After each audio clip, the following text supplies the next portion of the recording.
Olá, queridos, graças e paz. Estamos vivendo dias onde a apostasia espiritual tem crescido cada vez mais dentro da igreja e na vida das pessoas.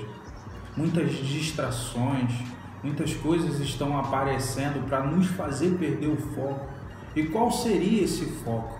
O nosso foco hoje é a salvação, não só nossa, mas de vidas, de pessoas aqui na terra. Muitas pessoas estão se perdendo e nós, que somos a Igreja de Cristo, estamos distraídos com as distrações colocadas pela mídia, colocadas pela internet, colocadas às vezes dentro da nossa casa, o nosso trabalho, a nossa faculdade. Eu não estou dizendo que é errado você usar um celular, eu não estou dizendo que é errado você fazer uma faculdade, não. Eu estou dizendo para você ser Igreja de Cristo aonde você estiver. Você pode estar no hospital, você pode estar na faculdade, você pode estar no seu trabalho, andando na rua, de trem, de ônibus, mas você é a Igreja de Cristo e por isso pregue o Evangelho. Sabe, a Bíblia diz algo, a Bíblia é um manual de sobrevivência nosso aqui na Terra e precisamos entender que estamos constantemente em guerra espiritual aqui.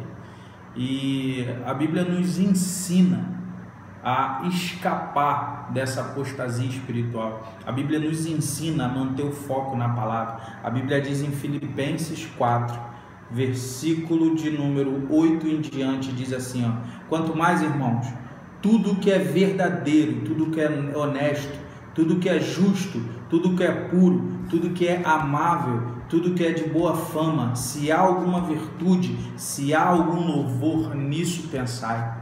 Para pensar no que está passando pela sua cabeça nesse dia, no que você tem pensado, o que você tem falado, o que você tem agido. Isso é o Evangelho de Cristo que você tem pregado? Avalie-se. Precisamos voltar à essência de pregar, de pensar naquilo que é puro, naquilo que é amável. Eu costumo falar uma frase com meus discípulos e costumo viver ela: aquilo que não me edifica me destrói. Aquilo que não tem louvor, aquilo que não tem a graça de Deus, aquilo que não me lembra o reino de Deus, aquilo vai me destruir.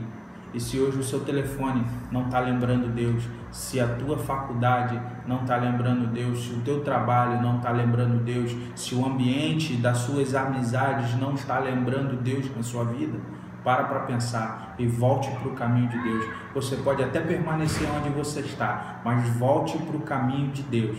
Em nome de Jesus, graça e paz.